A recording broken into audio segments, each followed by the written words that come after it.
ಲಚ್ಚಿ, ರಾತ್ರಿ 3 ಗಂಟೆ ಈ ಚಳಿನಲ್ಲಿ ಒಬ್ಳೆ ಯಾಕೆ ನಿಂತಿದ್ಯಾ? ಅಣ್ಣಂದ್ರೆ ಹೇಳಿದ್ರು ನೀನು ಮಹಾರಾಜರು ಬರೆಯೋ ಕಾಣೆ ತವಾನೇ ಕುಂತಿರ್ಬೇಕು. ಮುಂಜಾನೆ ಕೋಳಿ ಕೂಗೋ ಹೊತ್ತಾದ್ರೂ ಸೈ ತೆಪ್ಪ ಕುಂತಿರ್ಬೇಕು.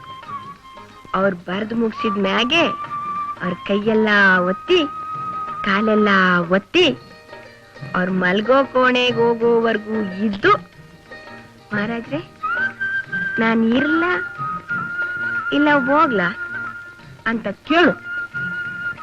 ಅವ್ರು ಇರು ಅಂದ್ರೆ ಇದು ಬಿಡು, ಹೋಗು ಅಂದ್ರೆ ಹೋಗಕ್ಕಿಲ್ಲ ಅಂತ ಅಂತ ಹತ್ಬಿಡು ಅಂತ. ಲಚ್ಚಿ ಲಚ್ಚಿ, ನಿನಗೇನು ಗೊತ್ತಾಗಲ್ಲ.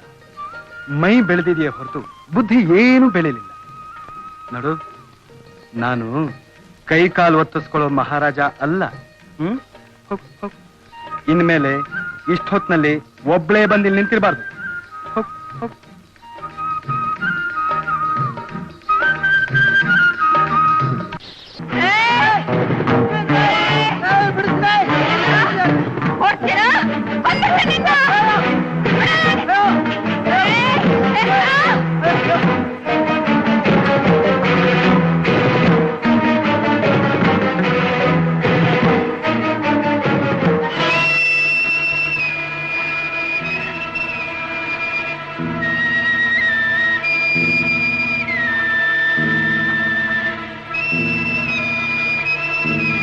ಹೊಡಿತೀನೋ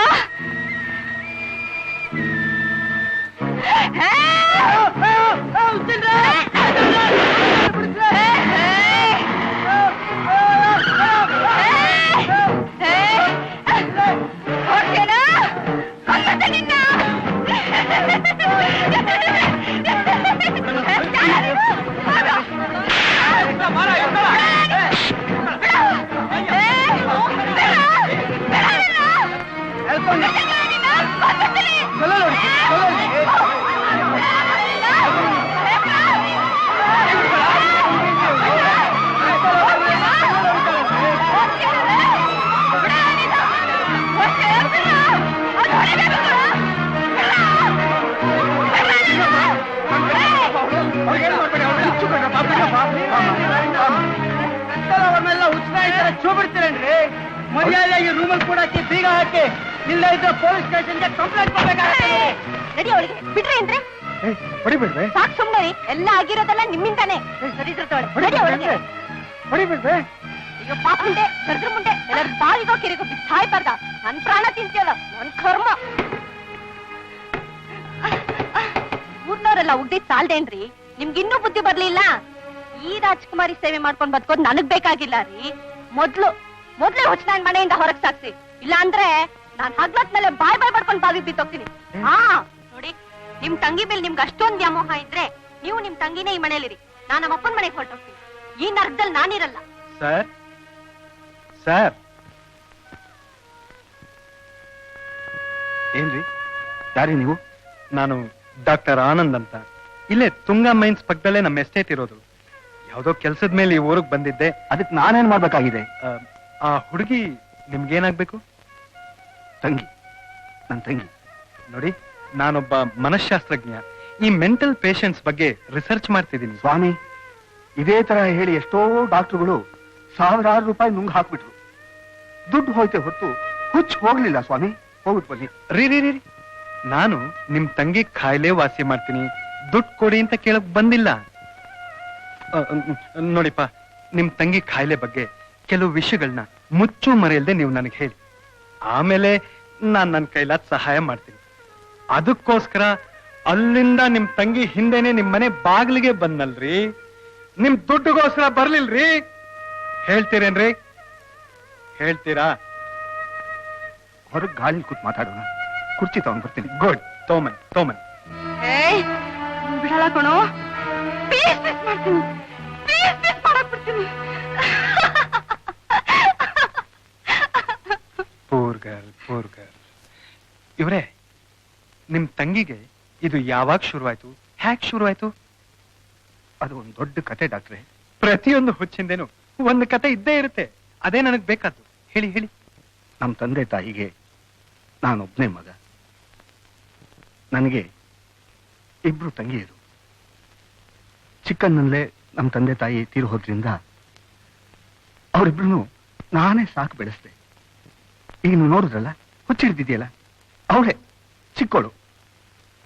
ಅವಳಿಗೆ ಒಬ್ಬ ಅಕ್ಕ ಇದ್ಲು, ರೇಖಾ ಅಂತ. ಇದ್ಲು ಅಂದ್ರೆ? ಅದೇ ಡಾಕ್ಟ್ರೆ, ಅದೇ ಕತೆ ಹೇಳ್ತಾ ಇದ್ದೀನಿ.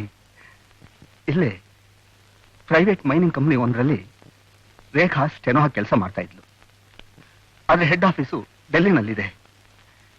ಈಗ 2 ವರ್ಷದ ಹಿಂದೆ ಮೈನಿಂಗ್ ಇನ್ಸ್ಪೆಕ್ಷನ್ಸ್ಗೆ ಅಂತ ಅವ್ರ ಬಾಸ್ ಮಗ ಬಂದಿದ್ರು. ಅವರಿಬ್ರಿಗೂ ಹೇಗೋ ಸ್ನೇಹ ಬೆಳೆದ್ಬಿಡ್ತು.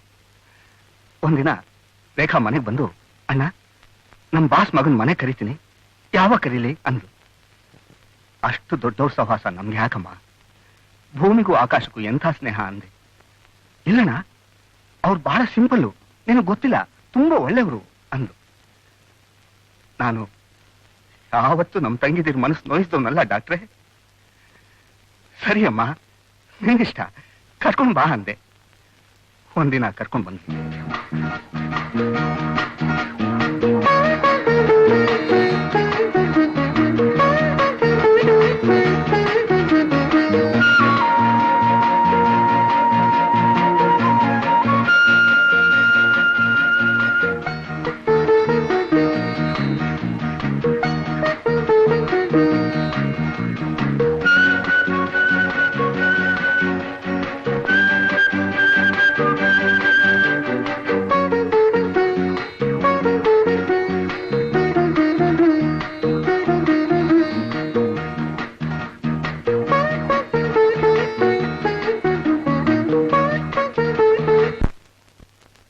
ಒಂದಿನ ಶೇಖರ್ ಮನೆಗೆ ಬಂದು, ನಿಮ್ ರೇಖಾ ನಾನು ಮದುವೆ ಆಗ್ತೀನಿ, ನಿಮ್ ಒಪ್ಪಿಗೆ ಕೊಡ್ತೀರಾ ಅಂತಂದ.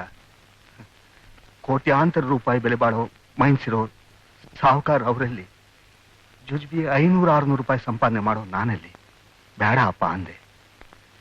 ನನಗ್ ಬೇಕಾಗಿರೋದು ನಿಮ್ ಶ್ರೀಮಂತಿಕೆ ಅಲ್ಲ, ನನ್ನ ಆದರ್ಶ. ನಿಮ್ ತಂಗಿ ರೇಖಾ ಅನ್ಕಂಡ್ರೆ ನಂಗೆ ತುಂಬಾ ಇಷ್ಟ, ಒಪ್ಪಿಗೆ ಕೊಡ್ತೀರಾ ಅಂತಂದ. ನಾನು ಮನುಷ್ಯ ಅಲ್ವೇ, ಆಸೆ ಎಲ್ಲಿ ಹೋಗುತ್ತೆ? ನನ್ನ ತಂಗಿ ರೇಖಾ ಮಹಾರಾಣಿಯಾಗಿರ್ತಾಳೆ ಅಂತ ಒಪ್ಪಿಗೆ ಕೊಟ್ಟೆ. ಅವತ್ತಿನಿಂದ ಅವರಿಬ್ರು ಜೊತೆಯಾಗಿ ಓಡಾಡೋಕ್ ಶುರು ಮಾಡಿದ್ರು. ಹೋಗೋದು ಬರೋದು, ಅವನ್ಗೆಲ್ಲಿಷ್ಟನೋ ಅಲ್ಲಿ ಕರ್ಕೊಂಡು ಹೋಗೋನು.